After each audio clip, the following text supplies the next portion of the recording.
स्वागत है आपके अपने YouTube चैनल SFG क्लासेस में। मैं चंदन सिंह एक बार फिर से आपका SFG क्लासेस में स्वागत करता हूं। हम लोग परसेंटेज का पहला वीडियो पढ़ चुके हैं और वहां मैंने कुछ बेसिक बात बता के एक चार्ट कराया था, जो इस वीडियो में भी मैंने पहले से लिख के रखा है, जहां से समय क्या करें हम लोग बचा पाए। तो मैं इन्हीं कुछ पॉइंट को लेकर मैं फिर आगे बढ़ता हूँ। आगे बढ़ने से पहले मैं इसी पॉइंट पे कुछ और मैं आपको यहाँ से सवाल दिखाता हूँ कि होते हैं वो नंबर सिस्टम के सवाल, लेकिन हम लोग सॉल्व करेंगे कहाँ से, परसेंटेज से। और भी उसका कुछ शॉर्टकट अप्रोच होगा तो मैं उसको कुछ और मेथड से वहाँ कराऊँगा। भला कि परसेंटेज से भी हम लोग इस सवाल को कर सकते हैं, और भी उसको बनाने के तरीके होते हैं जो मैं आपको नंबर सिस्टम में सिखाऊँगा। तो मैं अभी केवल परसेंटेज बात बता रहा हूँ, तो मैं आपको ये यूज़ करना सिखाता हूँ कि किन किन बातों को ध्यान में रखते हुए हम लोग किन किन सवालों को सॉल्व करेंगे।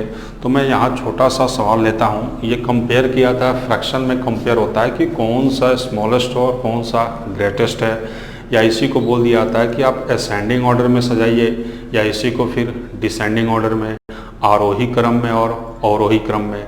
तो मैं इस चीज़ को यहाँ लिखता हूँ। बहुत छोटा ही सवाल है, जैसे मैंने लिखा 1/2, 3/4, 5/6 और 3 क्या ले लो, 8 ले लेता हूँ। आपको बताना है कि इनमें से ग्रेटेस्ट नंबर कौन सा है, और इसी में लोवेस्ट नंबर कौन सा है। तो तरीके देखिए, तरीके बहुत सारे हो सकते हैं इस सवाल को सॉल्व करने का। मेरे पास तरीका बहुत सारा हो सकता है, लेकिन मैं परसेंटेज आपको बात बता रहा था कि परसेंटेज, अगर हमको परसेंटेज का थोड़ा सा भी नॉलेज है तो मैं इस पार्ट को यहीं से देख के समाप्त कर सकता हूँ। वही मेरे पास है, इसी चार्ट का मैं क्या करूँगा, यूज करूँगा। तो एक तो बात बताइए, क्या मैं इस 1/2 को मैं 50% लिख सकता हूँ? लिख सकता हूँ ना। 1/2 को 50% लिखा भी है मैंने। उसी तरीक़े से मैं 3/4 को क्या लिख सकता हूँ? तो 3/4 का यहाँ बेस 4 है और यहाँ बेस कितना है, 4 है, और 1/4 का कितना आता है, 25%। तो क्या मैं 3/4 को, यानी मैं इस बात को इस तरीक़ा से आप समझिए कि 1/4 को हम लोग लिख सकते हैं कितना, 25%। तो हमें निकालना कितना है, 3/4। क्या इस बेस वैल्यू, यहाँ भी बेस वैल्यू सेम है, यानी बेस वैल्यू का रिजल्ट हमें पता है कितना परसेंट, 25%।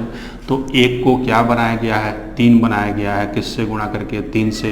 तो इस बेस वैल्यू का भी मैं किससे गुणूंगा, 3 से गुणा करूँगा, तो 25 तियाँ कितना आ जाएगा, 75%। तो मैं इसको अब यहाँ डायरेक्ट लिखता हूँ कितना परसेंट, 75%। आप इस बात को समझिए।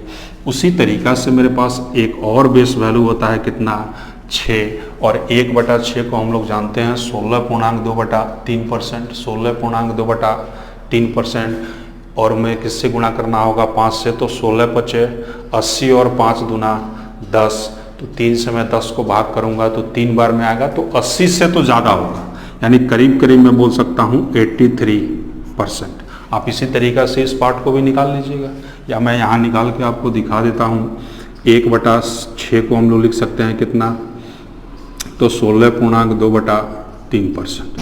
हमें निकालना कितना था, 5/6, यानी बेस वैल्यू 6 है, बेस वैल्यू 6 है, और 6 का हम लोग रिजल्ट जानते हैं, यानी बेस वैल्यू का रिजल्ट जानते हैं हम लोग 16.2/3।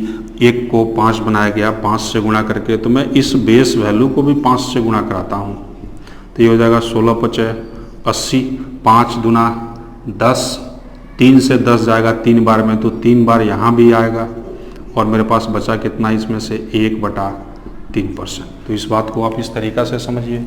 तो करीब करीब तो 83% होगा। हमको एग्जैक्ट डाटा नहीं निकालना है। एग्जैक्ट डाटा जब तब निकालता जब कुछ वैल्यू मेरे पास क्या होती, नज़दीक की आती, नज़दीक आता, अप्रोक्स होता, तब हम लोग क्या करते हैं, एग्जैक्ट वैल्यू निकालते हैं। उसी तरीक़े से हमें पता है कि 3/8, यानी बेस वैल्यू मेरे पास 8 है, इसका रिजल्ट हमें पता है 12.5% होता है। 12.5% का मैं 3 गुना करता हूँ, 12.5% का मैं 3 गुना करता हूँ, तो 12 × 36 और 37.5, तो मैं इसको केवल 36 से लगता हूँ। काहे कि ये डाटा मेरे पास है वो बहुत डिफरेंस का है।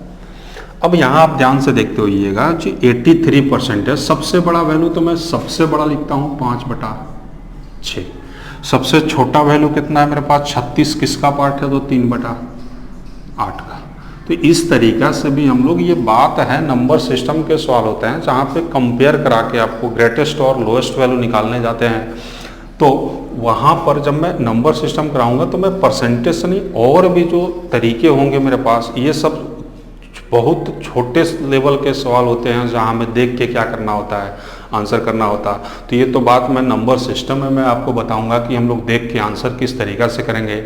अभी मैं केवल इसी परसेंटेज का मैंने जो चार्ट लिखाया है, इसी का मैं यूज़ करके इस सवाल का क्या कर रहा हूँ, आंसर निकाल रहा हूँ। एक और सवाल हम लोग इसी तरीका का देखते हैं, उसके बाद से फिर मैं आगे बढ़ता हूँ और परसेंटेज में क्या क्या कंडीशन होता है उसके ऊपर क्या करेंगे हम लोग बात करेंगे। तो मैं एक और सवाल लेता हूँ,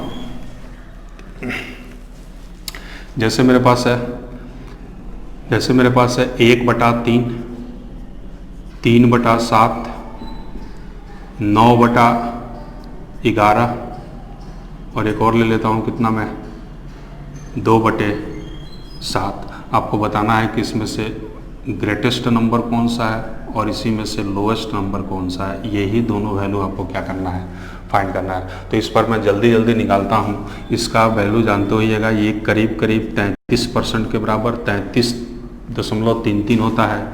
ये मैं जानता हूँ 1/7 यानी 14 यहाँ 42 हो जाएगा। आप थोड़ा सा क्या कीजिएगा, उस चार्ट का यूज़ कीजिएगा। ये आपको हो जाएगा 1/11 जो होता है 9 के बराबर होता है, तो 9 मैं क्या बोलूँगा 81 के आसपास जाएगा। ये होता है 1/7, और 1/7 जानते होइएगा 1/7 14 के बराबर होता है, तो 14 दूना 28 के आसपास होगा।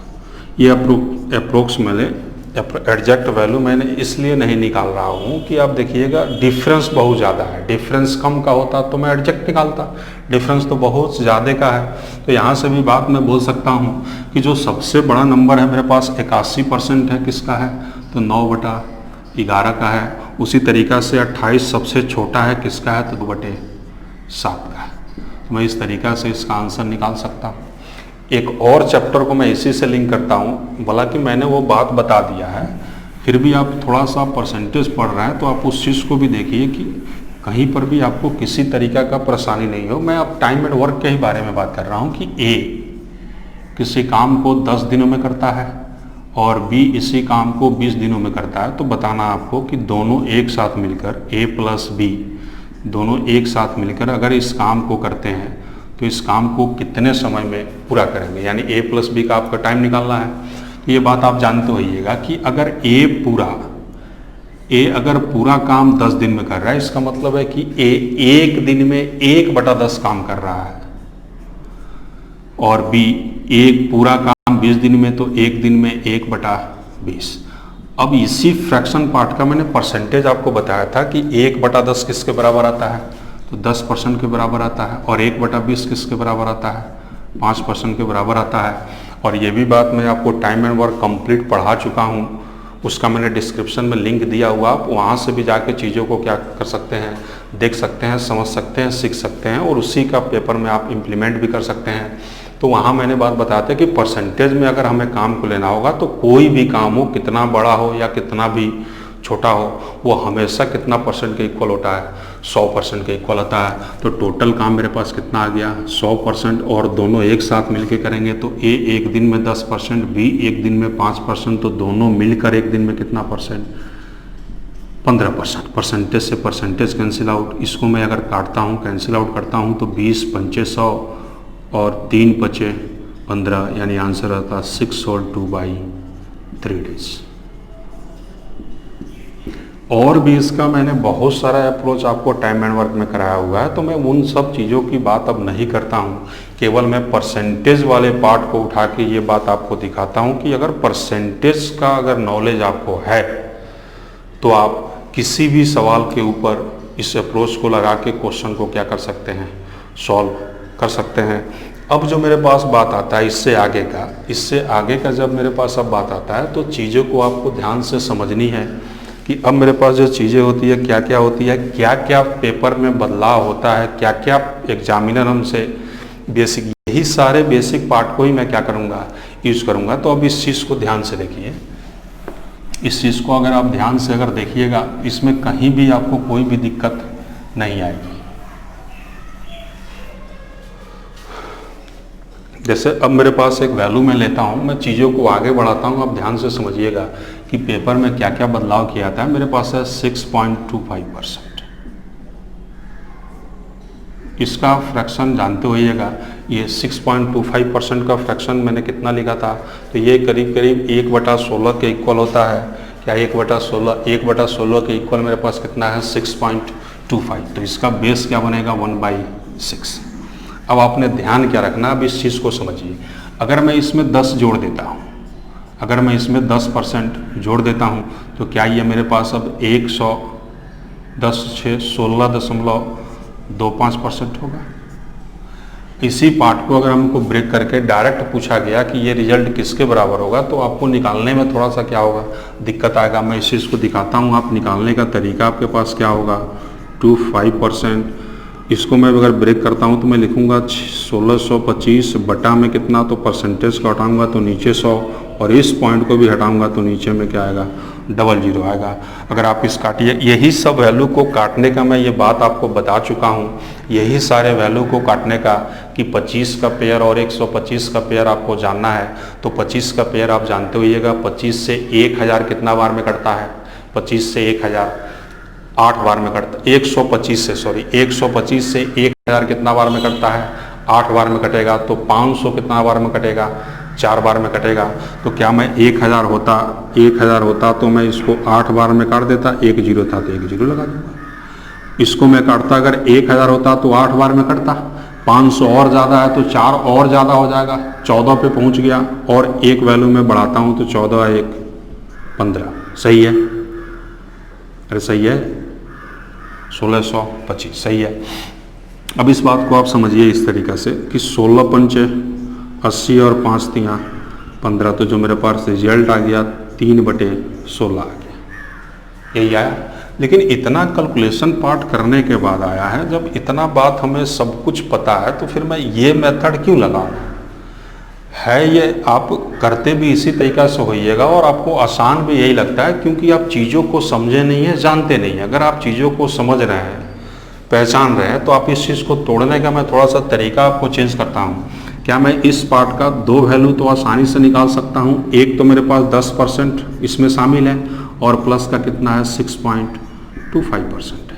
क्या इसका मैं फ्रैक्शन जानता हूँ 1/10, और इसका भी तो जानता हूँ 1/16, और मैं दोनों को क्या कर दूंगा, जोड़ दूंगा, 1/10 प्लस 1/16, तो जो अपने पास एलसीएम आ जाएगा कितना आ जाएगा, 16 पंचे 80, ये जाएगा 8 बार में, और प्लस 5, यहाँ कुछ गड़बड़ हुआ होगा तब, ये जाएगा 8 बार में, हो जाएगा 5 बार में, यानी रिजल्ट जो मेरा बनता 13/80 आता, 13 क्या आ जाता 80 आता। यानी इसका मतलब है कि इस पार्ट में मैंने कुछ मिस्टेक किया हुआ है। क्या मिस्टेक हुआ, आप उस चीज़ को ध्यान से देखिए। 8 बार में तो आपका 1000 कटता है, 8 बार में 1000 कटता है, तो 500 होता तो 4 बार और में कटता, तो 8 4 12, और 1500 तक मैं पहुंच गया हूं। 125 का पेयर एक और बढ़ जाएगा, तो 12 1 क्या हो जाएगा, ये 13। तो ये बिल्कुल सही था, 13/80। तो थोड़ा सा वही है मेरे पास। अगर कैलकुलेशन में थोड़ा सा भी अगर डाटा को आप बहुत बड़ा लेके सोच रहे हैं, तो थोड़ा सा मिस्टेक आपका होता है, जिस तरीक़ा से मेरा इस तरीक़ा से हुआ था। तो आप इस बात को भी इस तरीक़ा से समझिएगा कि आप जो भी तरीका आप जानिए, एकदम इजी वे में सवाल को सॉल्व करने का सीखिए। ये प्रोसेस तो हम लोग बचपन से करते आ रहे हैं, और आदत आज भी लगा के रखे हैं कि फट से आता है, हम लोग कैंसिल आउट करना शुरू करते हैं। एक बार मिस होने का मतलब ही हो जाता है कि वो सवाल आपका क्या हो गया, गलत हो गया। अगर पेपर देते समय गलत हो रहा है, इसका मतलब मेरे पास और दूसरा कोई रास्ता नहीं है, उस सवाल को छोड़ के हमको आगे बढ़ना ही पड़ता है। क्योंकि आप परीक्षा में अगर एक बार छोटा मिस्टेक करते हैं, तो आप कितना हो बारीकी से उस चीज़ को ध्यान से देखिएगा, वो आपको उस समय नहीं मिलेगा। तो आप इजी वे में इस बात को समझिए कि इस तरीका का अगर तोड़ के हमको लाना होगा, तो ये सारे चार्ट हमें पता है। तो मैं यहीं से इन चीज़ों को क्या करता हूँ, मैं इसी सब चीज़ों को क्या करता है यहीं से सॉल्व करता हूँ। तो मैं इसी कॉन्सेप्ट के ऊपर मैं एक छोटा सा सवाल आपसे जानना चाह रहा था कि इस तरीका का सवाल का हम लोग आंसर करेंगे किस तरीका से। तो एक छोटा सा मैं सवाल आपसे पूछ रहा हूँ। ये बेसिक बात जो मैंने बताया है इसी के बिहाफ पे है। ये आपका ये इस बार है कि 16.25% ऑफ 320। तो ये मैंने निकाल के दिखा दिया था 13/80। आप ये नहीं कीजिएगा, आप चीज़ों को तोड़िएगा। मैं इसको लिख सकता हूँ 10% और इसको लिख सकता हूँ 6.25%। ये मैं जानता हूँ 1/10 आता है और इसको भी मैं जानता हूँ ये 1/16 आता है। मैं दोनों को अगर जोड़ देता हूँ तो एलसीएम हो जाएगा मेरे पास 80। 8 और 5 यानी 13/80। 13/80 ऑफ का मतलब क्या? 3 का 2 0। मैं इसको डायरेक्ट बोलूँगा 8 चौका 32 यानी जो अपने पास रिजल्ट आता कितना आता 13 चौका 52। 13 चौका 52 ये मेरा रिजल्ट बनता है। तो इस चीज़ों को आप बारीकी से तोड़ के समझिएगा। मेरे पास जो तरीका यही है, बेसिक अप्रोच। इसी पार्ट को मैं लेके आगे बढ़ता हूँ। ध्यान आपको केवल इस चार्ट पे क्या करना है, रखना है। तो मैं उम्मीद करता हूँ कि जो मैं कॉन्सेप्ट आपको सिखा रहा हूँ थोड़ा सा आप ध्यान से देखते हुए, अगर लाइट कट चुकी है तो थोड़ा सा आपको प्रॉब्लम आता होगा, तो आप इस चीज़ को थोड़ा सा आप क्या कीजिएगा, ध्यान रखिएगा। मैं थोड़ा सा और आगे बढ़ता हूँ और क्या क्या कॉन्सेप्ट होगा, क्या क्या कंडीशन होगा। अभी मैं क्वेश्चन की शुरुआत नहीं कर रहा हूँ, अभी यही मैं बात बता रहा हूँ कि डेटा को हम लोग किस तरीक़ा से क्या करेंगे, ब्रेक करेंगे। डेटा को अगर आप तोड़ना सीख लेते हैं तो अब आपके लिए कैलकुलेशन पार्ट भी आसान है और चीज़ों को आप आसानी से क्या कर सकते हैं, सॉल्व कर सकते हैं। तो मैं थोड़ा सा और आगे बढ़ता हूं।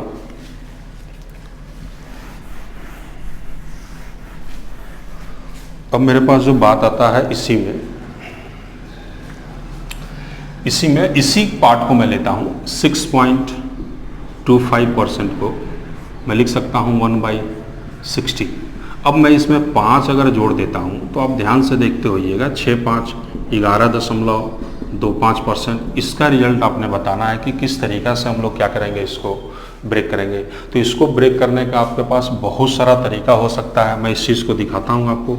एक तो मेरे पास तरीका वही है, मैं इसको लिखूँगा 5% और इसको लिखूँगा 6.25%।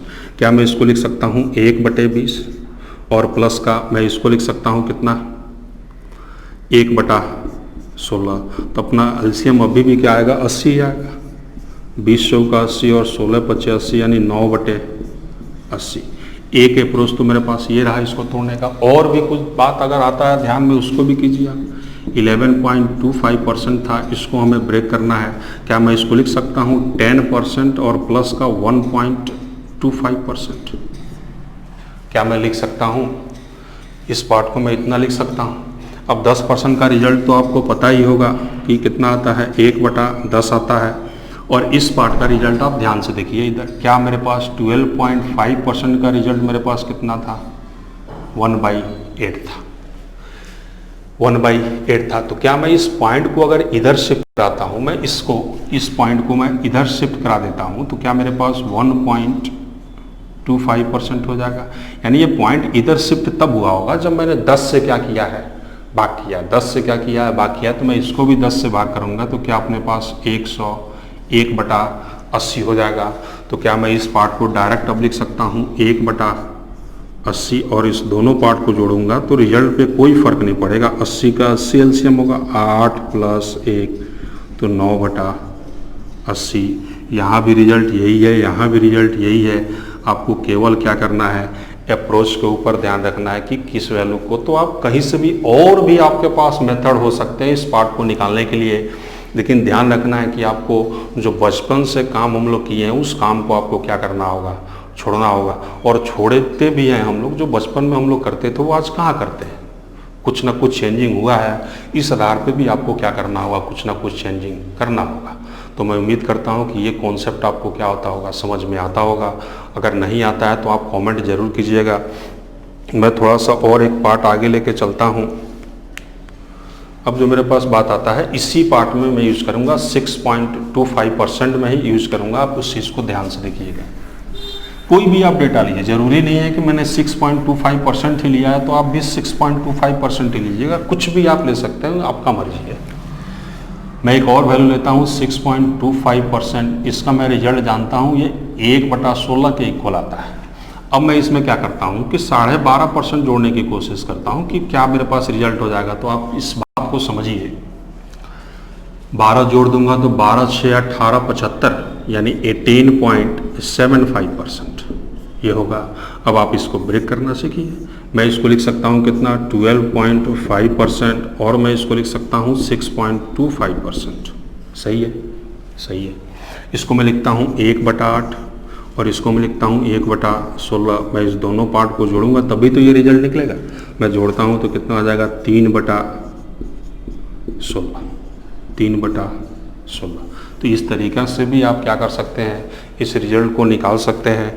इस पे भी कुछ और बात होते हैं, ये तो मैंने ऐड करके निकाला है, कुछ माइनस करके भी निकाला जाता होगा, कुछ क्या किया जाता होगा, आपको मल्टीप्लाई भी किया जाता है, कुछ भी किया जा सकता है। बस केवल एक ही बात है, आपको कॉन्सेप्ट क्या रखना है, ध्यान रखना है। तो मैं थोड़ा सा मल्टीप्लाई के बारे में भी आपसे बात करता हूँ कि मल्टीप्लाई किस तरीक़ा से कराया जाता है।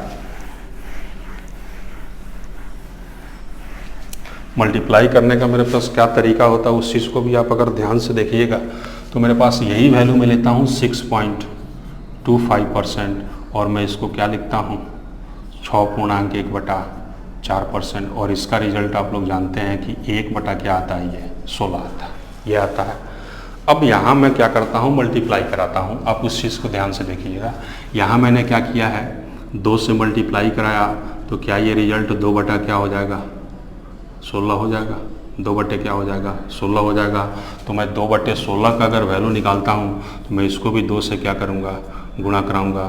तो ये रिजल्ट आप देखते होइएगा, 2/16 का जो रिजल्ट बना मेरे पास कितना बन गया, 12.5%। अगर आप चीज़ों को ध्यान से समझते हैं तो ये वैल्यू कैंसिल भी हो रहा है, 1/8 और 1/8 का हम लोग डायरेक्ट रिजल्ट जानते हैं किसके बराबर होता है, 12.5% के बराबर होता है। अगर मैं इसी पार्ट में मैं अगर 3 से गुणा कराता हूँ तो मेरे पास जो रिजल्ट बनेगा 3/8 का होगा। और 3/8 जब मैंने इधर 3 से गुणा कराया तो इधर भी मैं किससे कराऊँगा, 3 से। तो कितना हो जाएगा, ये 6 × 18.75। यही वैल्यू तो मैंने इससे पहले निकाला था। इतना का रिजल्ट किसके बराबर आया, 3/8 के बराबर है। तो ये एक तरीका से मैं बोल सकता हूँ, कुछ नहीं है, एक दूसरा से केवल मैं क्या कर रहा हूँ, लिंक कर रहा हूँ। किसके बिहाफ पे, तो इस रिजल्ट के बिहाफ पे। अगर आप इस बात को समझते होइएगा तो आप ध्यान से देखते होइएगा, कहीं ना कहीं कुछ भी रिजल्ट जो मैं निकाल रहा हूँ केवल इसी बात पे डिपेंड कर रहा है कि इस तरीक़ा से मैं आंसर कर रहा हूँ। तो मल्टीप्लाई भी आ सकता है, डिवाइड भी आ सकता है, कुछ भी आ सकता है। जैसे मैंने लिया है 11.1/9%, इसका आप जानते होइएगा रिजल्ट किसके बराबर होता है, 11.1/9 किसके बराबर होता है, तो 1/9 के बराबर होता है, 1/9 के बराबर होता है। 11.1/9 यानी किसके बराबर होता है, ये 9 के बराबर होता है। अगर मैं इसमें मल्टीप्लाई कराता हूँ किससे, 2 से। अगर मैं इसको मल्टीप्लाई कराता हूँ किससे, 2 से, 2 से मैं मल्टीप्लाई करा देता हूँ तो इधर भी मैं 2 से मल्टीप्लाई कराऊँगा, यानी 11 दूना 22.2/9 ये हो जाएगा। या इसको आप पॉइंट में भी लिखना चाहिएगा तो 9.09% होता है। इसको भी आप 2 से अगर गुणा कराइएगा तो आप बोल दीजिएगा 9 दूना 18 और 9 दूना 18, यानी मैं बोल सकता हूँ 18.18% आता है। इस तरीक़ा से हम लोग क्या करेंगे, आंसर कर सकते हैं। एक और रिजल्ट मैं लेता हूँ छोटा सा, 1/11 का मतलब होता है 9.1/11%। इसमें अगर मैं 2 से गुणा कराता हूँ तो इधर भी 2 से कराऊँगा, तब मेरे पास रिजल्ट हो जाएगा 2/11 का कितना, तो ये हो जाएगा कितना। और इस पार्ट को मैं कितना लिख सकता हूँ, और इस पार्ट को मैं कितना लिख सकता हूँ, 9.09%। और इसका आप रिजल्ट निकालिएगा तो 18.8। दोनों में अंतर हो रहा है क्या, दोनों तो सेम ही है। ये तो सही था, वो सॉरी यहाँ गलत हो गया ना, 11 ये गलत हो गया। ये होता है मेरे पास 11.11%। इसको आप गुणा कराइएगा तो यहाँ पाइएगा कि 22.22 22% होगा, इस तरीके से। तो उन्हें कुछ नहीं, बेसिक कैलकुलेशन में थोड़ा सा आप इस चीज़ को ध्यान रखिएगा। तो यही बात जो होता है मेरे पास, इस तरीका का कंडीशन जो मैं क्या करता हूँ, इस चीज़ को मैं अगर तोड़ के लिखता हूँ तो आप इस चीज़ को ध्यान से कीजिएगा। तो इस बात को भी आप तोड़ के, ये तो बहुत छोटा छोटा वैल्यू है, मैं थोड़ा सा एक दो वैल्यू आपको ज़्यादा लेके भी बात को समझाता हूँ कि इस तरीका का सवाल होगा। जैसे मेरे पास आ जाता है 87.1/2%, यानी 87.5% का रिजल्ट आपने बताना है। 87.5% का रिजल्ट होता कितना है, तो अब यहाँ ध्यान से देखिए, इसके बेस में कितना है, 2 है। तो बेस में 2 आप ध्यान से देखते होइएगा, एक ही जगह आता है, कहाँ पे, 12.5% पे। तो मैं इसका रिजल्ट जानता हूँ कि 12.5% को मैं लिख सकता हूँ कितना, 12.5% को मैं लिख सकता हूँ कितना, 1/8। मैं किससे गुणा कराऊँ कि 87.5 पे पहुँच जाए, तो आप बोलिएगा सर 7 से करा दीजिए, 12 7 84 और 7 का आधा 3.5। तो इसको भी मैं किससे गुणा कराऊंगा, 7 से, तो ये अपना आ जाएगा 7/8। एक तो ये अप्रोच है आपके पास। दूसरा मैं तरीका आपको ये भी बताता हूँ कि 87.5% को हम किस तरीक़ा से ब्रेक करेंगे, आसान भाषा में किस तरीक़ा से ब्रेक करेंगे। तो क्या मैं इस पार्ट को इस तरीक़ा से लिख सकता हूँ कि ये 100% के आसपास है और कितना माइनस करूँगा मैं, 12.5%। क्या ये दोनों परसेंटेज का फ्रैक्शन पार्ट हमें पता चला? तो आप बोलिएगा सर पता चल गया, 100% का तो रिजल्ट आपने 1 लिखा है, तो 1 लिखूंगा और माइनस करूंगा 1/8, तब भी अपना रिजल्ट 7 क्या आएगा, 8 आ आएगा। उसी तरीक़ा से मैं एक और वैल्यू लेता हूँ, 112.5% का फ्रैक्शन आपको बताना है कि कितना आएगा, यानी यहाँ पे इस सर्किल में आपको भरना है। तो आप इस चीज़ को ध्यान से देखिए। एक तो मेरे पास बेसिक बात आता है 12.5% से, 12.5% का फ्रैक्शन 1/8। अब हमें निकालना है 112 तक पहुंचाने के लिए हमको किससे गुणा करना होगा, 9 से। तो हो जाएगा 100.5%। 100.5% आता है, 12 9 108 होता है, और 9 का आधा करेंगे तो 4.5, 108 और 4.5 100.5। तो यहाँ भी मैं किससे कराऊंगा, 9 से। तो यहाँ भी अपना आंसर हो जाएगा 9/8। यानी ये जो रिजल्ट सर्किल में पूछा गया था हमको भरने के लिए, तो मैं यहाँ क्या भरूँगा, 9/8 भरूँगा। या आप इसका दूसरा अप्रोच भी समझिए इस तरीक़ा से कि क्या मैं इसको इस तरीक़ा से भी तो लिख सकता हूँ, 100% और प्लस का कितना 12, तभी तो ये 100.5 बनेगा। क्या दोनों का रिजल्ट हमें पता है, 1 + 1/8। आप पढ़े लिखे इंसान हैं, आप जोड़ के बोल सकते हैं 9 क्या आएगा, 8 आएगा। तो यही सारे तमाम तरीके होते हैं जहां मैं इस पार्ट को बार बार क्या करूंगा, यूज करूंगा। और परसेंटेज के सवाल आप बनते हैं तो आपको यही 20 का 20 क्या करना है, आपको बार बार यूज करना है। अब जो मेरे पास इसमें जो आता है सबसे इम्पॉर्टेंट बात क्या आता है, आप उस चीज़ को भी देख लीजिए, ताकि हम लोग नए जब इससे आगे वाले क्लास में जब हम लोग आगे बढ़ेंगे तो वहाँ पे मैं कुछ सवाल आपको कराऊंगा जहाँ पे ये बार बार बातें आए। अब यहाँ इस बात को समझिएगा, जैसे मैंने लिखा है 25%, 25% का फ्रैक्शन जो मेरे पास होता है ये 1/4 होता है। अब आपको यही बात ध्यान रखना है कि 4 क्या है और 1 क्या है, 4 क्या है और 1 क्या है। अब इस चीज़ को ध्यान से इस तरीक़ा से समझिए कि 4 क्या है और 1 क्या है, तो मैं इस चीज़ को आसानी से बोल सकता हूँ। यानी ये जो मैंने फ्रैक्शन लिखा है, ये फ्रैक्शन पार्ट का अंश क्या होता है, हर क्या होता है, इसी के बारे में बात कर रहा हूँ। तो जब मैं ये बात बताऊँगा उसके बिहाफ पे आप ये सब क्या कीजिएगा, बैठा लीजिएगा। तो ये जो 4 होता है ये हमेशा क्या होगा, मेरा ओरिजिनल नंबर होगा, ओरिजिनल नंबर। यानी मैं इसको हिंदी में बोलूँ तो मूल्य संख्या होगा।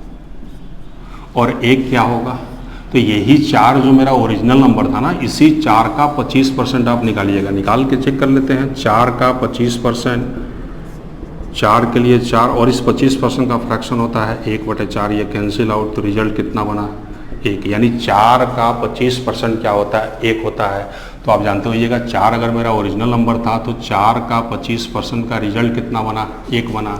तो मैं बोल सकता हूँ ये प्रतिशत रिजल्ट होता है,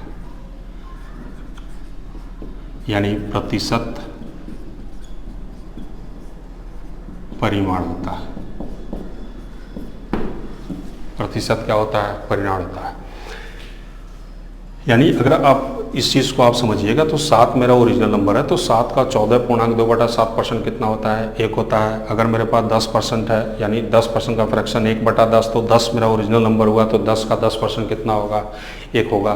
तो आप इस चीज़ को समझिएगा। या मैं थोड़ा सा इस कन्फ्यूजन को दूर करने के लिए एक परसेंटेज का मैं फॉर्मूला बना रहा हूँ, आप उसको भी ध्यान रखिएगा। इसको अगर भी ध्यान रखते हैं तब भी आपका, ये बात नहीं भी समझे हैं तब भी आपका काम हो जाएगा। तो मैं प्रतिशत बराबर जो बोलूँगा, प्रतिशत इक्वल टू, आप इसको ध्यान रखिएगा, 2-4 बार बोलिएगा ज़रूर। जो पूछा गया उसको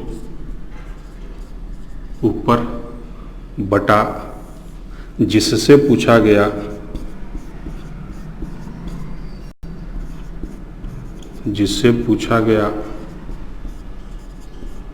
उसको